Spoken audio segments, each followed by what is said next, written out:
Yes. ठीक है,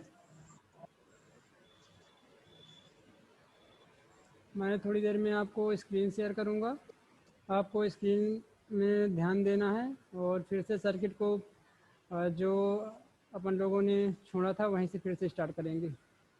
सभी को स्क्रीन दिखाई दे रही होगी? यस। यस अच्छा, पर दिखाई दे रही सभी को screen? Yes yes sir. Sir. Yes. ऐसा कोई है जिसको नहीं दिखाई दे रही हो?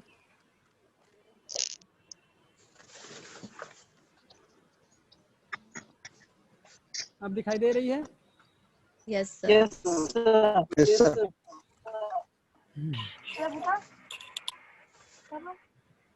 तो हम कहाँ पर थे? सभी ज्वाइन करो फटाफट। सर 11 नंबर के क्वेश्चन है। हाँ, तो चलिए इस पे 10 नंबर क्वेश्चन स्टार्ट करते हैं। पहले आप लोग बात नहीं करो, कौन म्यूट करो, सभी लोग पहले ऑडियो म्यूट करो, ऑडियो म्यूट करिए पहले, यस। और शोर नहीं करोगे। अनम्यूट करना है तो शोर नहीं करना है, यदि बात जिसको करना है तो वो पहले अनम्यूट करे फिर जोर जोर से चिल्लाए, ठीक है? Yes sir. चलिए तो स्टार्ट करते हैं। पहले चलिए 10 नंबर को फिर से समझ लेते हैं। यदि आपको लगता है कि 10 नंबर को फिर से समझना चाहिए तो मैं एक बार ज़रूर उसको भी एक्सप्लेन करूँगा। मुझे भी ऐसा लगता है कि एक बार और एक्सप्लेन कर देना चाहिए। हाँ, तो 10 नंबर क्वेश्चन में जहाँ पर पॉइंटर आपको दिखाई दे रहा है वहाँ पर देखिए, जो ऊपर वाला रेजिस्टेंस है आपको दिखाई दे रहा है, ऊपर वाला रेजिस्टेंस सर्किट में कनेक्टेड ही नहीं है, इसका यहाँ पर कोई रोल नहीं है, ठीक है? इसका Yes, यहाँ sir. पर कोई रोल नहीं है। ये सर्किट करंट यहाँ से रीजी मार्ग है, यहाँ पर पूरी तरह शॉर्ट है। यहाँ पर अगर कोई भी छोटा सा भी रेजिस्टेंस लगा होता कम वैल्यू का भी तो फिर वो हमको सॉल्व करना होता, लेकिन ये यहाँ से करंट बाईपास होकर यहाँ चला जाएगा। 10 ओम रेजिस्टेंस को बाईपास कर देता है करंट, ठीक है? यदि आपको भरवेली जाना होता है, यदि आप गोंदिया से आ रहे होते हो तो आप वहाँ से बाईपास का इस्तेमाल करते हो, सरेखा बाईपास, और डायरेक्ट निकल जाते हो भरवेली। उसी तरह से करंट भी होता है, वो बालाघाट आएगा ही नहीं, ठीक है? Yes, sir. तो देखिए ये बाईपास कर गया यहाँ से करंट और यहाँ से ये फ्लो होगा, तो ये 10 ओम रेजिस्टेंस से होकर गुजरना होगा, इसलिए इसकी वैल्यू 10 ओम आएगी। क्लियर है? 11 नंबर ध्यान देंगे। देखिए यहाँ पर 2 रेजिस्टेंस लगे हैं और यहाँ पर 1 रेजिस्टेंस लगा है, लेकिन रेजिस्टेंस यहाँ 10 ओम है और ये रेजिस्टेंस के लिए बाईपास मिल रहा है, उसको बाईपास मिल रहा है, जहाँ पर कोई रेजिस्टेंस से गुजरना नहीं पड़ रहा है, करंट को बाईपास मिल रहा है, यहाँ पर किसी भी रेजिस्टेंस से होकर नहीं गुजरना पड़ रहा है, जिसके कारण ये रेजिस्टेंस वाले सर्किट से करंट फ्लो कर यहाँ से करंट फ्लो हो जाएगा और इस प्रकार से ये बाईपास करंट हो जाएगा यहाँ से। तो टोटल जो रेजिस्टेंस है RAB ये वाला 10 ओम ओनली, ठीक है? 10 ओम और यहाँ से यहाँ करंट चला जाएगा, ठीक है? तो सिर्फ और सिर्फ आंसर में आपको 10 ओम मिल जाएगा। क्लियर है? तो यदि कहीं पर सर्किट शॉर्ट हो जाता है, यदि वहाँ पर रेजिस्टेंस बीच में कनेक्टेड नहीं है तो आप वहाँ से करंट को फ्लो कर देंगे और वहाँ पर जो जितने भी रेजिस्टेंस शॉर्ट हो रहे हैं उनको आप इंक्लूड नहीं करोगे, ठीक है? Yes sir. हाँ, फिर इसके बाद में चलिए 12th नंबर पे देखते हैं। इसका रेजिस्टेंस कितना है बताइए? 0। अच्छा, 0 दिख रहा था, 0 बोल दिए। नहीं सर, बाईपास सर ए से जाएगा और वो कोई भी करंट फ्लो बी नहीं हो रहा है, से। हाँ, ठीक है? करंट ही फ्लो नहीं होगा वहाँ। अब करंट फ्लो होगा, देखो पूरा करंट यहाँ डायरेक्ट फ्लो हो जाएगा, रेजिस्टेंस ऐड नहीं होगा उस करंट के लिए, ठीक है? करंट रेजिस्टेंस देखो पॉइंटर मेरा देखो, यहाँ से करंट आएगा, यहाँ से आएगा करंट, इधर से जाता हुआ इधर चला जाएगा, रेजिस्टेंस का कोई यहाँ पर मतलब ही नहीं है, शॉर्ट सर्किट हो गया रेजिस्टेंस, बाहर निकल जाएगा करंट, ठीक है? Yes sir. तो ये 0 मिल गया। चलिए नेक्स्ट क्वेश्चन देखते हैं, कितना होगा? 12 हो गया। चलो एक क्वेश्चन और शायद बचा होगा, देखते हैं। ये आपको रेजिस्टेंस लगे हैं जो आपस में पैरेलल में लगे हुए हैं, एक वोल्टेज सोर्स लगा हुआ है, 24 वोल्ट का एक वोल्टेज सोर्स लगा हुआ है। चलो इसको पहले मैं थोड़ा सा बड़ा कर देता हूँ, मुझे लगता है कि यहाँ पर सॉल्यूशन जो लिखा हुआ है उसका S गायब हो रहा है, सही है? अब सही है। यस तो सर। Yes sir. यहाँ पर ये क्वेश्चन है, इसमें बोला है कि find the value of I1 नहीं मतलब I टोटल जो करंट है I फाइंड करना है, I1 फाइंड करना, I2 और I3 फाइंड करना है। And I3।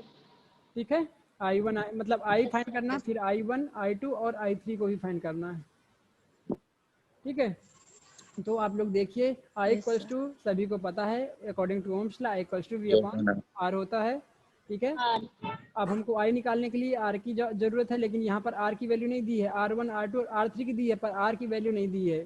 ठीक है, लेकिन आपस में ये पैरेलल में लगे हैं, तो पहले हम R की वैल्यू निकालेंगे, और R की वैल्यू निकालने के लिए हम पैरेलल सर्किट के लिए कुछ इस प्रकार से, जैसा कि स्क्रीन में दिखाई दे रहा है, फॉर्मूला का इस्तेमाल करेंगे। 1/R equals to 1/R1 plus 1/R2 plus 1/R3। ठीक है, तो यहाँ से 1/R इक्वल्स टू निकालोगे तो ये वैल्यू को आपको R1 R2 R3 की वैल्यू आपने पुट कर दिया, तो कुछ इस तरह से आपको स्क्रीन में जैसा कि दिखाई दे रहा है, इस तरह से आपको इक्वेशन मिल जाएगी।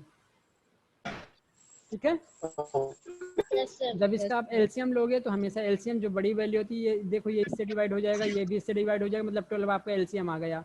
सभी को एलसीएम निकालते तो आता होगा ना? Yes Yes, sir. sir. यदि नहीं आता हो तो बताओ, किसी दिन अपन मैथ्स की ही क्लास ले लेंगे। यदि आपको एलसीएम निकालते नहीं आता है तो किसी दिन मैथ्स की ही क्लास ले लेंगे। ऐसा है कोई? जरूर सर। ऐसा है कोई?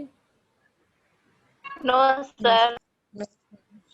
चलिए ठीक है, तो यहाँ से आपने यहाँ देखोगे तो 12 ले लिया, 12 डिवाइडेड बाई 12 तो 1 आएगा, 1 मल्टीप्लाई बाई 1 तो 1 आ गया, प्लस 6 डिवाइडेड बाई 12 मतलब 12 डिवाइडेड बाई 6 हो जाएगा तो 2 आएगा, 2 मल्टीप्लाई बाई 1 तो 2 आ जाएगा, फिर 12 डिवाइडेड बाई 4 तो आपका 3 आएगा, 3 मल्टीप्लाई बाई 1 तो 1 प्लस 2 प्लस 3 डिवाइडेड बाई 12। ठीक है, तो फिर इस प्रकार से आपको यहाँ पर मिल जाएगा, यहाँ पर मिल गया 1 divided by R equals to 6 divided by 12, तो आप इसको इसका रेसिप्रोकल करोगे, R इक्वल्स टू हो जाएगा 12 डिवाइडेड बाई 6। ठीक है, Is equal. Yes sir. तो यहाँ से आपको चीज़ें मिल जाएंगी। ठीक है, थोड़ा सा हाथ में सैनिटाइजर लगा लेता हूँ मैं तब तक। आप लोग इस्तेमाल करते हैं ना डेली, बाहर जाते No, हैं sir. कहीं भी जाते हैं, सर। तो आप कृपया डेली जब भी बाहर निकलें तो सभी लोग मास्क और सैनिटाइजर का ध्यान रखें हमेशा। तो आपको ये सारी चीज़ें ध्यान में रखना है। चलो ठीक है, इधर ध्यान दो, नहीं वहीं ध्यान रखने लगे।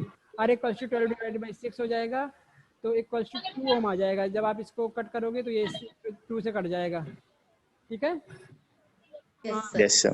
ठीक है, फिर इसके बाद में यहाँ से आपको R की वैल्यू 2 आ गई, लेकिन हमको निकालना क्या था, करंट I निकालना था, जैसे कि यहाँ पर बोला है ना, तो I equals to V upon R हो जाएगा, V अपॉन R, तो V की वैल्यू 12 वोल्ट दी हुई है, टोटल वोल्टेज 12 दिया हुआ, 12 डिवाइडेड बाई R की वैल्यू 2 है, तो 12 डिवाइडेड बाई 2 तो यहाँ पर 12 ओम आ जाएगा, 24 डिवाइडेड बाई 2 तो 12 एम्पियर आपको करंट मिल जाएगा।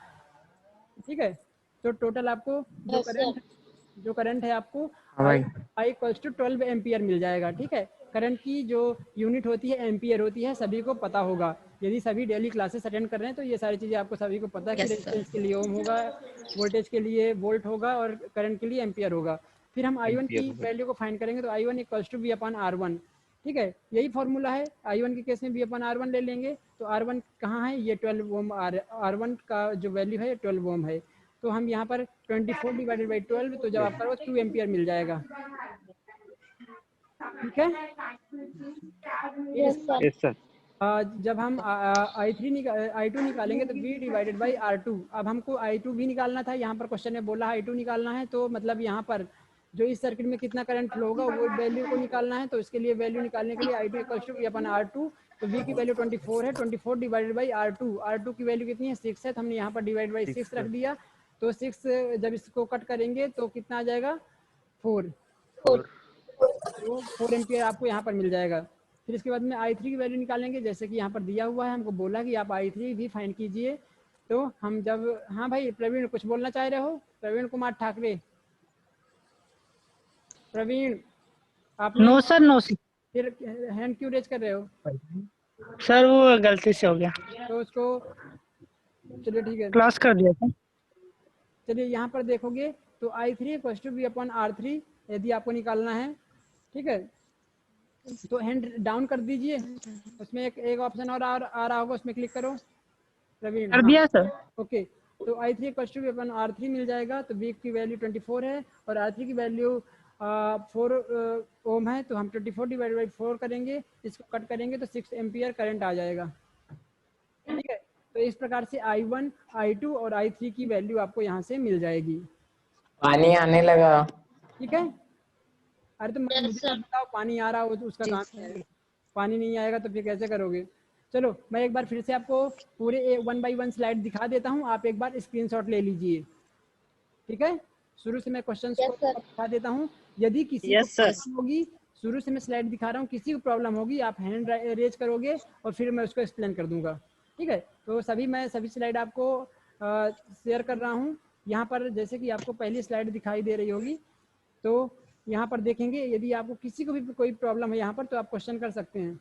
और आप, मैं इसको पूरा कर देता हूँ फिर आप स्क्रीनशॉट लेंगे। मैं इसको फुल स्क्रीन में कर दे रहा हूँ, तो अभी आप मत लो, पहले इसको मैं एडजस्ट कर देता हूँ। चलो ले लीजिए स्क्रीनशॉट, इसका स्क्रीनशॉट ले लीजिए, या जिसको लिखना है तो लिख सकते हैं। मैं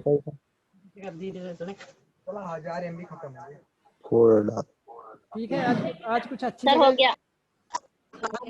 हो गया सभी का स्क्रीनशॉट लेकर। Yes, जी sir. Sir. Yes sir. Next slide का स्क्रीनशॉट लीजिए।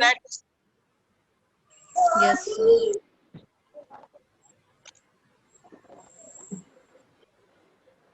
हो गया सर। Yes, sir. हो गया सभी Sir, का। हो गया. नेक्स्ट स्लाइड का लीजिए। Yes, sir. रुक जाइए 1 मिनट, पहले थोड़ा सा मैं पूरा एडजस्ट कर देता हूँ। Yes, sir. लो अब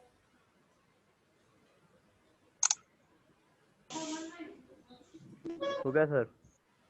हो गया Yes, sir. स्क्रीनशॉट लेकर। चलिए नेक्स्ट स्लाइड के लिए। Yes, sir. चलो मैं पहले इसको रफ कर देता हूँ ना। हाँ अब करो, लीजिए स्क्रीनशॉट इसका भी।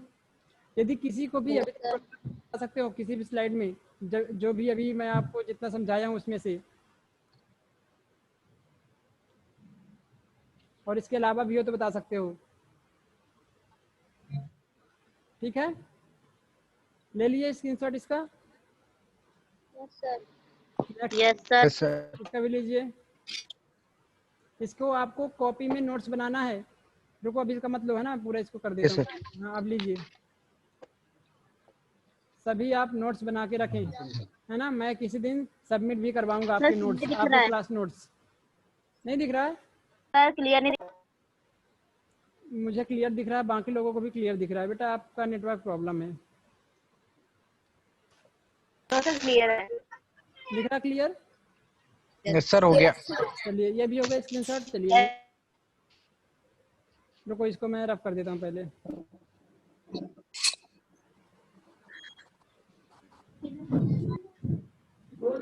रुको इसको मैं एडजस्ट कर देता हूँ पहले। हाँ लीजिए स्क्रीनशॉट लीजिए इसका भी।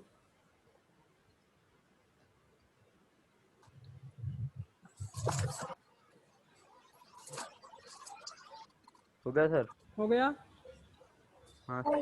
नेक्स्ट इसका भी लीजिए। Yes, sir, हो गया. हो गया sir.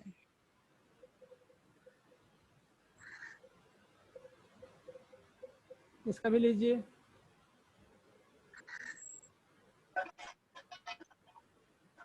हो गया सर। इसका भी लीजिए। हो गया sir.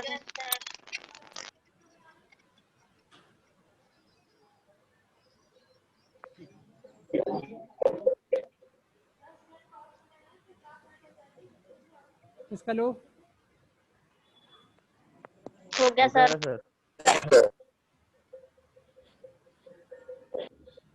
ठीक है, तो इतने सारे क्वेश्चन थे आपके सामने और आपकी क्लास यहीं से ओवर होती है।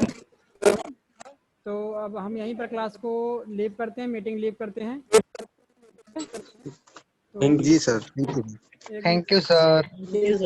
रुक जाओ 1 मिनट, अभी लीव नहीं। Thank you sir so much. 1 minute, photo लेने दो, पहले फोटो लेने दो।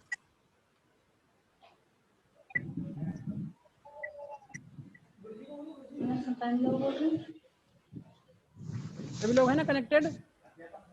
Yes, sir. ओके ठीक है।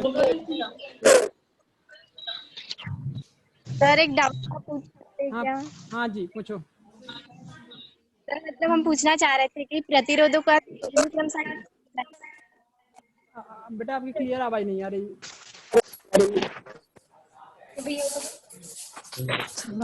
बोलिए। प्रतिरोधों का संयोजन जो होता है हाँ उसमें जो प्राप्त प्रतिरोध होता है वो हर टाइम समांतर क्रम संयोजन से प्रतिरोध से अधिक होता है या? हम यदि सेम वैल्यू है, पहले तो ये कंफर्म होना चाहिए कि सभी की सेम वैल्यू है, तो हमेशा जो समांतर क्रम संयोजन होता है उससे सीरीज सीक्वेंस का जो प्रतिरोध होता है वो हमेशा अधिक होता है। भाई काट लियो। ठीक है, नहीं सर मतलब हर टाइम होता है। ऑल टाइम नहीं, बेटा वैल्यू ऑफ रेजिस्टेंस पे डिपेंड करता है, पर मैक्सिमम केसेस में सीरीज में यदि आप रेजिस्टेंस को जोड़ रहे हो तो आपको ज्यादा प्रतिरोध मिलेगा, यदि आप पैरेलल में प्रतिरोध को जोड़ रहे हो तो कम से कम प्रतिरोध मिलेगा हमेशा। इधर से चढ़ के ठीक है, हमेशा ध्यान में रखना है सीरीज में प्रतिरोध हमको अधिक मिलता है जबकि पैरेलल में हमको प्रतिरोध कम मिलता है। क्लियर है सभी को? और एक बार और सुनो सभी लोग कनेक्टेड हो ना सभी। मैं आपको गूगल क्लासरूम में अभी आपको अटेंडेंस की लिंक भेज रहा हूँ, आप सभी लोग सबमिट कर दें। Okay sir. ठीक है, ठीक है, तो मैं यहाँ से आपको